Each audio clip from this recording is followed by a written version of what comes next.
भी उसके साथ में देखें, क्योंकि इस समय पे मतलब रिवीजन टेस्ट के थ्रू ही होगा तो ज्यादा अच्छा होगा, क्योंकि टेस्ट में हमें पता चलता है कि जितना पढ़ा है उसमें से कितना हमारे पास है इस टाइम पे और कितना हम गलत कर रहे हैं। तो जो गलत हो रहा है उसको नोट से रिवाइज करो, फिर अगले टेस्ट में देखो कि वो चीज सही हो रही है कि नहीं हो रही है। अगर अगले टेस्ट में वो क्वेश्चन गलत नहीं हो रहा है दोबारा से, तो आप इम्प्रूव कर रहे हो, राइट डायरेक्शन में वो सिलेक्शन हो जाएगा। और अगर बार बार वही गलत हो रहा है या टेस्ट पेपर देके फेंक दे रहे हो, फिर उसको देखते ही नहीं तो सिलेक्शन होना नहीं। तो बस यही अप्रोच है इस टाइप की, मल्टीपल रिवीजन करो, नोट्स रिवाइज करो, पढ़ाओ, एनसीईआरटी करो, कुछ एक्सटर्नल सोर्स नहीं लेना है, बस टेस्ट पेपर जितने ज्यादा हो सके तो, और टेस्ट पेपर के जो क्वेश्चन गलत हो रहे हैं उनपे थोड़ा ज्यादा फोकस करो। हाँ, मतलब उसके लिए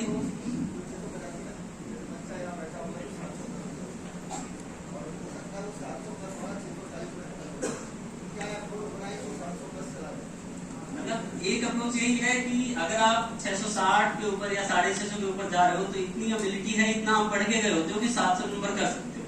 वहां पे फिर सिली मिस्टेक्स ही आती है जो हम गलत करके आ जाते हैं। तो उसके लिए ये है कि पहले जो आंसर्स आते हैं, कई बार हम डबल माइंडेड हो जाते हैं कि ये सही है या ये सही है, और लास्ट में वो कई बार गलत हो जाता है। तो वही है कि एक बार पहली बार में जो आपको आंसर उस टाइम पे समझ आ रहा है वो आप टिक कर लो, वो ऑलमोस्ट सही होता है मोस्ट ऑफ द टाइम पे। और फिर उस टाइम में थोड़े से बोल्ड डिसीजन लो पेपर के अंदर कि अगर आप सेफ हो कि आप 650 के ऊपर जा रहे हैं तो आप 3-4 क्वेश्चन पे चांस ले सकते हो कि हाँ अगर वो सही हो गए तो आप 670, 80, 90 या 700 तक जा सकते हो। तो थोड़ा सा उसमें हमें खुद से डिसाइड करना होता है कि हम क्या चाहते हैं। हम 650 से अगर वो 4 क्वेश्चन फिर गलत होते हैं उस टाइम पे, जो मतलब 1-2 ऑप्शन में हम कंफ्यूज रहते हैं, अगर वो सही होते हैं तो हम अच्छे कॉलेज में चले जाएंगे, और गलत होता है तो भी हमारा सिलेक्शन तो होगा लेकिन थोड़ा सा हम मेडिकल कॉलेज या फिर 630-40 पे चले जाएंगे।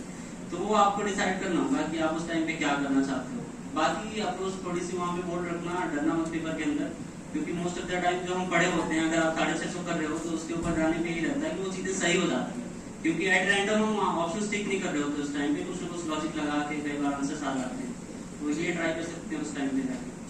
बाकी सर अभी फॉर्मूला शीट देने वाले हैं फिजिक्स के अंदर, उसमें ये भी लिखा रहेगा कि कौन सी ईयर में क्वेश्चन आ रहे हैं, तो वो कर लेना। वो फॉर्मूला याद करने के बाद एक बार उस क्वेश्चन को देख जरूर लेना कि प्रीवियस ईयर में आया तो वो क्वेश्चन क्या था।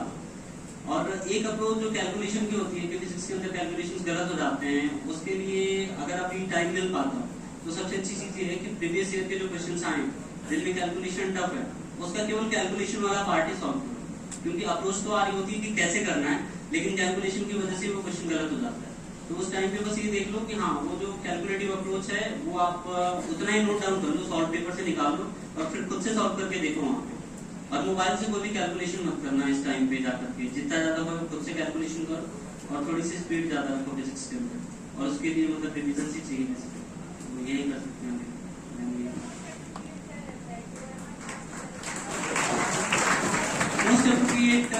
यही होगा कि मतलब सबसे गलत चीज ये होगी कि आप 180 क्वेश्चन करने के बाद मार्क भरना शुरू कर रहे हैं। ये अप्रोच में पक्का क्वेश्चन गलत हो जाते हैं। तो या तो आप ये कर लो, कुछ लोगों का होता है कि 10 क्वेश्चन करने के बाद उनको फिल कर लेते हैं, कुछ लोगों का होता है कि फिजिक्स करने के बाद फिजिक्स कर लिया, केमिस्ट्री के बाद केमिस्ट्री, बॉटनी और जूलॉजी का जो टॉपिक मिला 45-45 क्वेश्चन। तो मैंने भी यही करा था कि एक